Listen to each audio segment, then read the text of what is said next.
大家好，我是曹卫东。最近朝中社发表的一条新闻引起了媒体的广泛的猜测因为朝中社说呢，在8月3号到5号，朝鲜的领导人金正恩连续3天视察了相关的这些军工厂，视察了很多的军事装备的制造的企业和这个机构。那么这条消息发出来之后呢，这个韩国的媒体就说这种事情过去是从来没有过的这个向外传递了不寻常的信号。而且呢，在视察中呢，还提出来就是国防经济工作这样一个新的概念。有的媒体呢就猜测这个国防经济工作是不是要把这些武器装备出口给其他的国家，然后呢换取外汇，增加朝鲜的这个就是综合国力和这种就是经济上的这种收入。我认为呢，就是朝中社发表的这条消息是针对半岛局势的。因为我们看到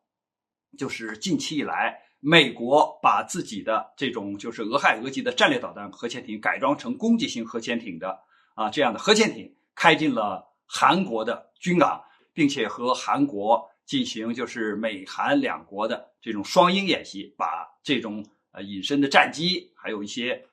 打击力比较强的这个兵器在朝鲜周边进行显示，并且派这个侦察机在朝鲜的附近进行这种侦察的活动。所以这就加剧了半岛局势的恶化，加剧了就是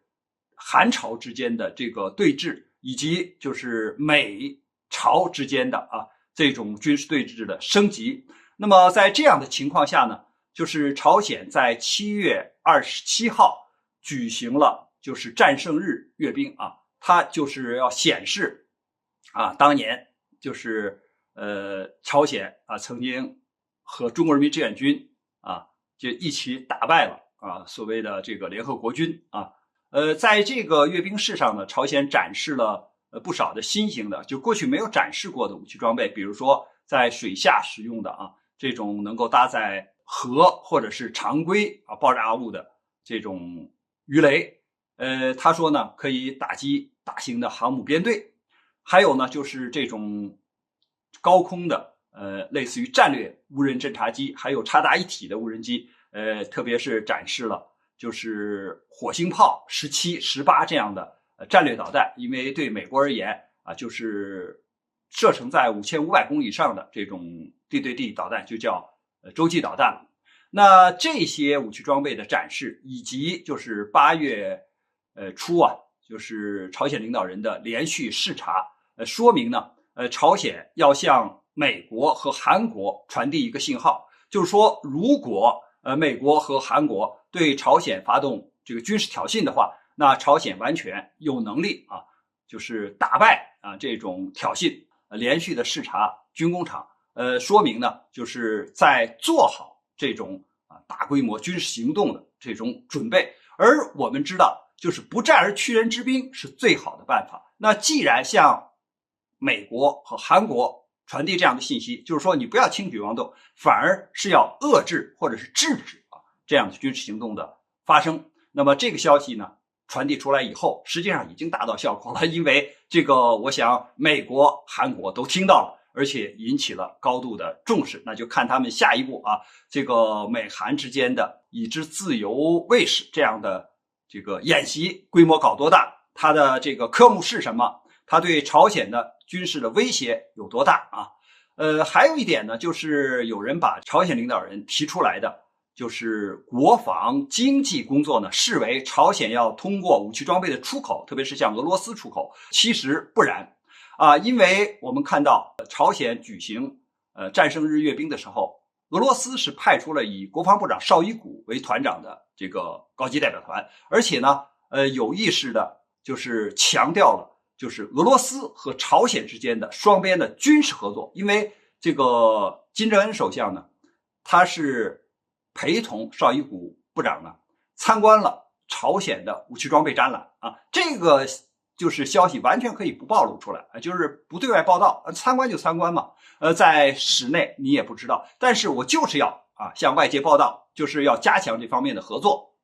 那么现在问题呢，并不是说俄罗斯好像是这个在俄乌冲突中弹药不够了，需要朝鲜的这种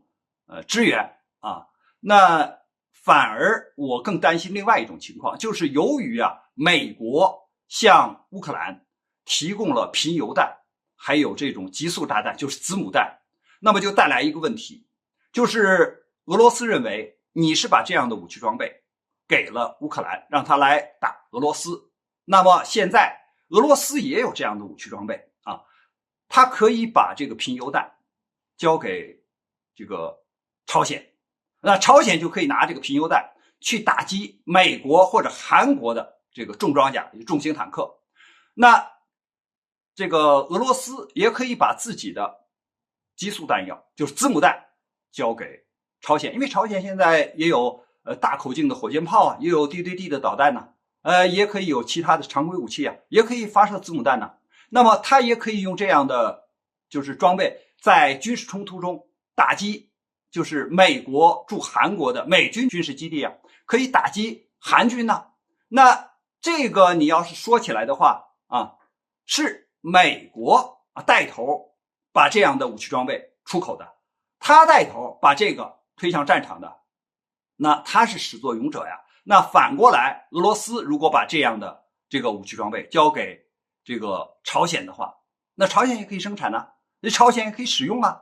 这就带来了问题了。本来应该是被禁止的或者不能使用的武器装备呢，拿到了战场，这会引起新一轮的军备竞赛。但是呢，这个就是朝鲜和俄罗斯，它都属于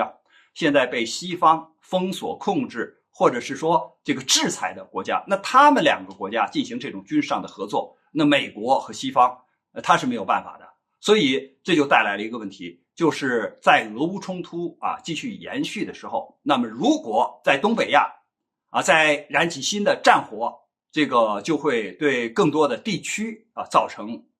和平的环境的破坏和不安。所以我觉得呢，这个朝鲜现在在这个时候宣布这样一条消息或者是新闻的话呢，实际上就是要警告美国和韩国就是他们现在的这些行动是很危险的，可能会带来更糟糕的后果，也就是不是美国和韩国想看到的一种结果，而可能是把他们再拖入战争的泥潭。关于这个话题呢，我们今天先聊到这儿，感谢大家观看本节目，我们下期节目再见。